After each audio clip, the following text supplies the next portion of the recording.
I just checked my phone to see a text from my mom after 7 years of silence. My heart raced as memories flooded back. At 33, I had rebuilt my life after Stephanie, my ex-girlfriend, falsely accused me of sexual assault. My family, the people who were supposed to love me unconditionally, chose to believe her lies instead of standing by me. That betrayal cut deeper than the accusations themselves. The message simply read, "We need to talk." I wonder if they know what that message really means to me. Let me know where you are watching from. Hit that like button and subscribe to join me for this journey through betrayal, truth, and healing. I was 26 when my life changed forever, working as a software engineer in Seattle with a promising career ahead of me. My family had always been close-knit. My father, Thomas, taught high school history with the same passion he brought to our weekend fishing trips. My mother, Diane, worked as a nurse at the local hospital, always ready with warm cookies and warmer hugs when I visited. My younger sister, Lisa, and I shared a competitive but loving relationship, constantly challenging each other while fiercely protecting one another from outside threats. At least that is what I thought. Our Sunday dinners were sacred traditions where we laughed, argued, and supported each other through life decisions. When I introduced them to Stephanie after meeting her at a tech conference, they welcomed her with open arms. Dad poured her favorite wine, while Mom asked about her job in marketing. Lisa immediately bonded with her over their shared love of true crime podcasts, something I found ironic in retrospect. The first few months with Stephanie were magical. We hiked through Olympic National Park, spent weekends exploring Pike Place Market, and planned trips to Europe. She was brilliant, ambitious, and seemed to understand my drive for success. I thought I had found someone special, someone to build a future with. I introduced her to my friends, brought her to company events, and started thinking about engagement rings. But around the 6-month mark, something shifted. Stephanie began checking my phone when I was in the shower. She questioned why female coworkers would email me after hours about work projects. She grew suspicious when I would go out with friends without her. Once, she showed up unannounced at a work happy hour, claiming she was just in the neighborhood but clearly there to monitor me. I tried to reassure her, showing her my messages and explaining my relationships were purely professional. I introduced her to my colleagues, hoping that would ease her mind. But her jealousy only intensified. She would call repeatedly if I did not answer immediately, once leaving 17 voicemails during a 2-hour meeting. The breaking point came when I found her reading through my private emails one evening. She had guessed my password and was scrolling through conversations with family members, friends, and coworkers. When confronted, she did not apologize, but instead accused me of hiding things from her. That night, after 8 months together, I ended our relationship. I explained that while I cared for her, the lack of trust made a healthy relationship impossible. Stephanie did not take it well. Her face contorted with rage as she screamed accusations about my character. As she stormed out of my apartment, she turned back with a cold expression I will never forget. "You will regret this, Connor. I will make sure of it," she said with frightening certainty. I dismissed her words as the emotional reaction of someone hurt by a breakup. I had no idea how determined she was to follow through on that threat. The following weeks passed without incident. I threw myself into work, spent time with friends, and even considered dipping my toes back into the dating pool. The weight of a toxic relationship lifted from my shoulders, and I felt optimistic about the future. I called my parents to let them know about the breakup, and they offered their support as always. Dad reminded me there were plenty of fish in the sea, and Mom promised to make my favorite lasagna next Sunday. Looking back, that peaceful period was just the calm before the storm. Stephanie was meticulously planning her revenge, and I was completely unprepared for what would come next. If I had known then what I know now, I would have documented everything, saved every text, and prepared for the battle of my life. But hindsight offers clarity that foresight cannot match, and I was about to learn that lesson in the most painful way possible.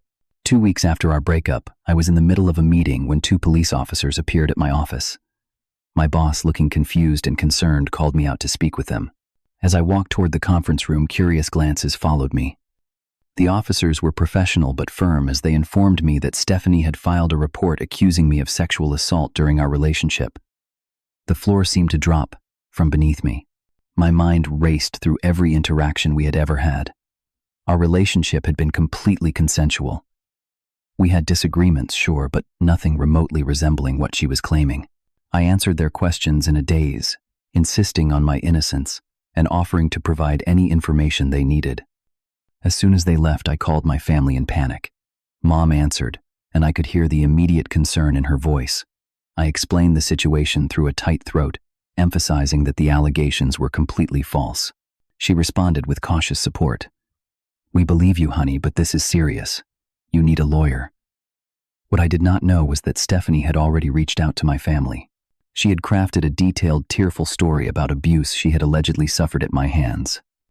She sent them messages claiming she was afraid to come forward earlier and only found the courage after we broke up. My family, who had welcomed her like one of their own, was now faced with two contradicting stories. 3 days later, I discovered my parents had met with Stephanie privately. They had not told me about this meeting. When I called to ask why my father sounded distant, we needed to hear her side, son. His voice lacked the warmth and confidence it usually held when addressing me. My stomach turned as he asked, "You are being honest with us, right? There is nothing you did that could have been misinterpreted." That question revealed everything. My own father was questioning whether I was capable of such a horrible act. The betrayal cut deep, but worse was yet to come. My sister Lisa, once my fiercest defender, began avoiding my calls. When I finally reached her, her voice was cold. "I always felt something was off about you two," she said. "The way you controlled where she went, who she talked to." I thought back to how Stephanie had been the controlling one, checking my phone and questioning my every move, but Lisa had already made up her mind. At work, colleagues began to distance themselves. Whispers followed me down hallways, and meetings grew uncomfortable when I entered the room. My boss called me into his office, suggesting I take some time off while things got sorted out. It was not a request. I was being pushed out of my own workplace based on unproven accusations. My neighbors, once friendly, now hurried inside when they saw me coming. I later learned rumors had spread throughout our building and the surrounding community. The allegations had morphed and grown more severe, with each retelling painting me as a monster I did not recognize. College friends who had known me for years suddenly had other commitments when I reached out. Social media connections disappeared overnight as people silently cut ties. The isolation was overwhelming. Each day brought new examples of people choosing to believe the worst about me without ever asking for my side of the story. The final blow came during a tense dinner at my parents' house. I had insisted on coming over to clear things up, believing that if I could just talk to them face to face, they would see the truth. Instead, I walked into what felt like a tribunal. No one would look me in the eye as I sat at the table where we had shared hundreds of meals. The silence was broken by my father, clearing his throat. "We raised you better than this, Connor," he said, his voice heavy with disappointment. My mother sat with tears streaming down her face, unable to speak. When I tried to defend myself, explaining that Stephanie was vindictive and lying, Lisa cut me off. "Stop lying," she snapped. "Stephanie told me everything. She showed me the texts where you threatened her. I knew these texts did not exist, but my protests only seemed to confirm their suspicions. As tensions escalated, I desperately tried to make them understand, but it was like shouting into a void. They had already convicted me. Then came the moment that would haunt me for years. My mother, still crying, reached across the table. "I need your house key back," she said. My father nodded in agreement. "Until you admit what you did and get help, we think it is best if you do not come around." I was being exiled from my own family. As I stepped out into the pouring rain, key left on the table behind me, I could feel neighbors peeking through curtains at the family drama unfolding. My phone buzzed with a notification that I had been placed on unpaid leave pending an investigation. My bank account was dwindling from legal consultations. Everything I had built was crumbling around me. I was forced to move to a dingy studio apartment, the only place I could afford, as my savings drained away on lawyer fees. Depression became my constant companion as I sat alone night after night, wondering how my life had imploded so completely. There were moments when the darkness felt so overwhelming that I questioned whether continuing was worth the pain. It was during one of these lowest moments, sitting on the edge of my bed, staring at the wall, that something shifted inside me. A spark of defiance ignited. I would not let Stephanie or anyone else destroy me without a fight. I would prove my innocence no matter what it took. The next morning, I connected with Jacob Williams, a lawyer from a nonprofit that supported those falsely accused. For the first time since the accusations, I felt a glimmer of hope. I did not know it then, but this decision would mark the beginning of my long journey back from the abyss. Jacob Williams did not just take my case, he believed me. After months of people assuming the worst about me, having someone listen objectively was like oxygen to a drowning man. We meticulously gathered evidence to counter Stephanie's accusations. I handed over my phone, email accounts, and social media credentials. We built a timeline of our relationship, identifying witnesses who could testify to Stephanie's controlling behavior. Our first breakthrough came when Jacob discovered Stephanie had made similar accusations against her previous boyfriend. The case had been dropped due to inconsistencies in her story, but the pattern was clear. Then we found Marcus, a co-worker of Stephanie, who had overheard her telling a friend, "I am going to destroy him. He will never work in tech again." Most damning of all, we obtained text messages between Stephanie and her best friend Jenna, where she admitted, "I know he did not do anything, but he deserves to suffer for dumping me." The day of the hearing arrived, and I walked into the courtroom alone. No family members sat behind me for support. The proceeding was grueling, as Stephanie tearfully recounted her fabricated story. But when cross-examined, her testimony began to unravel. She contradicted herself multiple times, and when confronted with the text messages to Jenna, her composure cracked.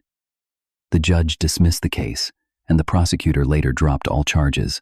Vindication should have felt sweeter, but as I left the courthouse, all I could think about was my family absence.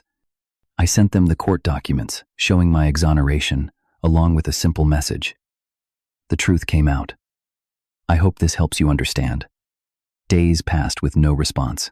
When I called, I discovered they had blocked my number. The betrayal cut deeper than the accusations ever could. The people who were supposed to love me unconditionally had failed the most basic test of family. With nothing left for me in Seattle, I decided to start fresh. San Francisco offered distance and opportunity in the tech industry. I arrived with little more than my laptop and a determination to rebuild. The first few months were challenging. I took an entry-level position at a small startup, far below my qualifications, because it was the only company that did not dig too deeply into why I had left my previous job. I worked tirelessly, staying late after everyone left, and coming in on weekends. Coding became both my escape and my salvation. Slowly, my colleagues began to recognize my abilities. Among them were Rick and Maria, who became the first real friends I had made since the accusations. When I finally told them my story, their response was simple. "That sounds awful. We are glad you are here now." Their acceptance, free from judgment, was a balm to my wounded spirit. As my professional reputation grew, so did my confidence. I was promoted twice in 18 months, eventually becoming a senior developer. I volunteered with the same nonprofit that had helped me, offering technical support and occasionally speaking with others who had been falsely accused. Those conversations were difficult but healing, reminding me that I was not alone in my experience. Therapy became an essential part of my journey. I learned to process the anger I felt toward my family without letting it consume me. I acknowledged the trauma of being falsely accused and abandoned, but refused to let it define me. My therapist helped me understand that while I could not control how others had treated me, I could control how I responded to that treatment. 4 years after leaving Seattle, I launched my own startup with Rick and Maria as co-founders. We developed an application that helped connect people in crisis with appropriate support services. The irony was not lost on me that my lowest moment had inspired a tool to help others through their darkest times. The app gained traction quickly, and within a year we had secured significant funding from investors impressed with both our technology and mission. Articles about our successful startup began appearing in tech publications. I was careful in interviews, focusing on the product rather than my personal story, but my name was now associated with success rather than scandal. It was during this period that I met Jessica at a charity gala. She was intelligent, compassionate, and unafraid to challenge me when needed. When I eventually shared my past with her, she listened without judgment, and then said, "That experience shaped you, but it is not who you are." Our relationship progressed naturally, built on a foundation of honest communication and mutual respect. Jessica understood my trust issues and never pressured me to move faster than I was comfortable with. For the first time since Stephanie, I allowed myself to be vulnerable with another person. We moved in together after a year, creating a home that felt safe and genuine. Yet despite all the progress in my professional and personal life, there remained a hollow space where my family had been. Holidays were particularly difficult. Jessica's family embraced me warmly, but watching their easy interactions only highlighted what I had lost. I wondered if my parents ever thought about me, if Lisa ever regretted her role in my exile. I had not attempted to contact them again, after discovering they had blocked me my pride, and hurt too great to face another rejection.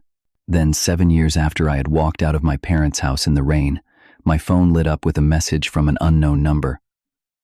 "Connor, it is Mom. We need to talk. Please. It is important."